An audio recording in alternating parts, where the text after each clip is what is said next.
Hi guys दोस्तों, good evening साथियों। मेरा नाम रोहित। आप लोग देख रहे हैं target with Rohit YouTube channel. अगर आप लोग इस चैनल पर पहली बार विजिट कर रहे हैं साथी, तो आप लोग सब्सक्राइब और बेल आइकन दबाना बिल्कुल मत भूलिए। अब देखिए, मैं आपको हिंदी साहित्य का कुछ महत्वपूर्ण क्वेश्चन 30 कराऊंगा। आदिकाल, भक्तिकाल, रीतकाल, आधुनिक काल से मिला जुला क्वेश्चन, सभी चारों टॉपिक से मिक्स्ड क्वेश्चन है।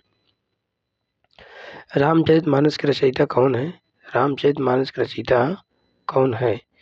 तो इसके रचयिता तुलसीदास जी हैं। कौन है? तुलसीदास जी। सूरसागर के लेखक कौन है? सूरसागर के लेखक हैं कौन?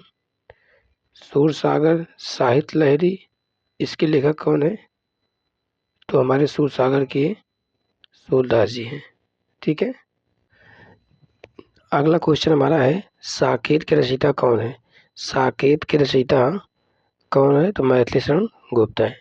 कामायनी किसकी रचना है? जयशंकर प्रसाद की है। किसकी है? जयशंकर प्रसाद की। फिर अगला है, गोदान के लेखक कौन है? तो गोदान के लेखक मुंशी प्रेमचंद है। कौन है? मुंशी प्रेमचंद। अगला क्वेश्चन है, महिला आंचल के रचयिता कौन है? फरीक्षणनाथ रेणु। कौन है? फरीक्षणनाथ रेणु, मतलब बी ऑप्शन रेणु दिया गया, सेकंड ऑप्शन होगा। आषाढ़ का एक दिन किसकी रचना है? मोहन राकेश की है। अगला क्वेश्चन है, गुनाहों का देवता के लेखक कौन है? गुनाहों के देवता के लेखक धर्मवीर भारती हैं। कौन है? धर्मवीर भारती। कबीर के दोहे किससे संबंधित है? कबीर के दोहे किससे संबंधित है? तो कबीरदास से। अगला क्वेश्चन है, रश्मिरथी की रचयिता कौन है? रश्मिरथी की रचयिता कौन है? रश्मिरथी की रचयिता दिनकर जी हैं। कौन है? दिनकर हैं। मधुशाला के लेखक कौन है? मधुशाला के लेखक हरिवंश राय बच्चन है। हरिवंश राय बच्चन। यामा किसकी रचना है? यामा जो है किसकी रचना है? तो महादेवी वर्मा की है। पल्लव के लेखक कौन है? सुमित्रानंदन पंत हैं। उसके बाद में अगला क्वेश्चन आता है, परिमल किसकी रचना है? तो परिमल जो है किसकी रचना है? यह सूर्यकांत त्रिपाठी निराला की है। अगला क्वेश्चन, कुरुक्षेत्र के लेखक कौन है? कौन है? कुरुक्षेत्र के लेखक रामधारी सिंह दिनकर है। कौन है? रामधारी सिंह दिनकर। नदी के द्वीप किसकी रचना है? नदी के द्वीप अज्ञेय हैं। कौन है? अज्ञेय हैं। झूठा सच के लेखक कौन है?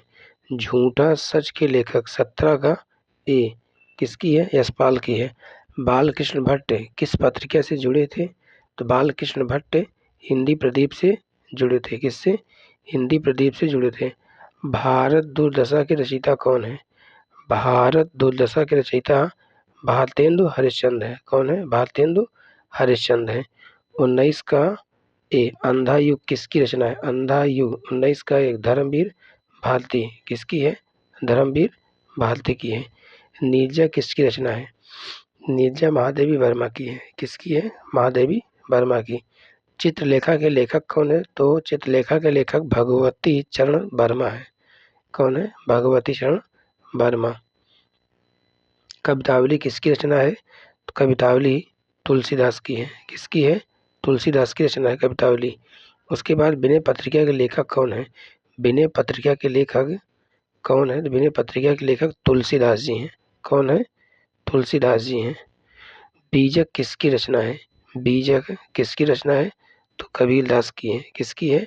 कबीरदास की। इसी में इसके इनके बीजक में कौन है? साखी क्या है? साखी है, शबद है, रामायणी। साखी शबद रामायणी। साखी शबद रामायणी। सूर सरावली की रचयिता कौन है? सूर सरावली के रचयिता सूरदास जी हैं। कौन है? सूरदास जी हैं। उसके बाद में पद्मावत किसकी रचना है? पद्मावत मलिक मोहम्मद जायसी की रचना है। इसी कड़ी में अगला क्वेश्चन, रसखान के पद किससे संबंधित है? तो रसखान के पद रसखान से ही संबंधित है। पहला ऑप्शन हमारा क्या होगा? सही होगा। उसके बाद में रहीमन धागा प्रेम का दोहा किसका है? यह दोहा किसका है? तो रहीमन धागा प्रेम का दोहा किसका है? PDF जो है बैक हो गया था। चलिए देखिए दिखाते हैं। PPT जो बनाए तो वो बैक हो गया। इसमें क्वेश्चन है रहमन नागा प्रेम का दोहा किसका है? तो किसका है? रहीम दास जी का है। किसका है? रहीम जी का है। गीतांजलि के लेखक कौन है? गीतांजलि के लेखक रविन्द्रनाथ टैगोर जी हैं। कौन है? रविन्द्रनाथ टैगोर। ठीक है साथी, आज की क्लास हमारी यहीं तक आपकी कंप्लीट होती है। एक एक चीज़ मैं आपको जो इम्पोर्टेंट क्वेश्चन थे आदिकाल, भक्तिकाल, आधुनिक काल और रीतकाल से संबंधित सभी क्वेश्चन मैं कराने का प्रयास किया हूँ। आप लोग ज़्यादा से ज़्यादा अपने दोस्तों तक शेयर करिए। आज की क्लास यहीं तक। बहुत बहुत धन्यवाद। All the best. जय हिंद, जय भारत।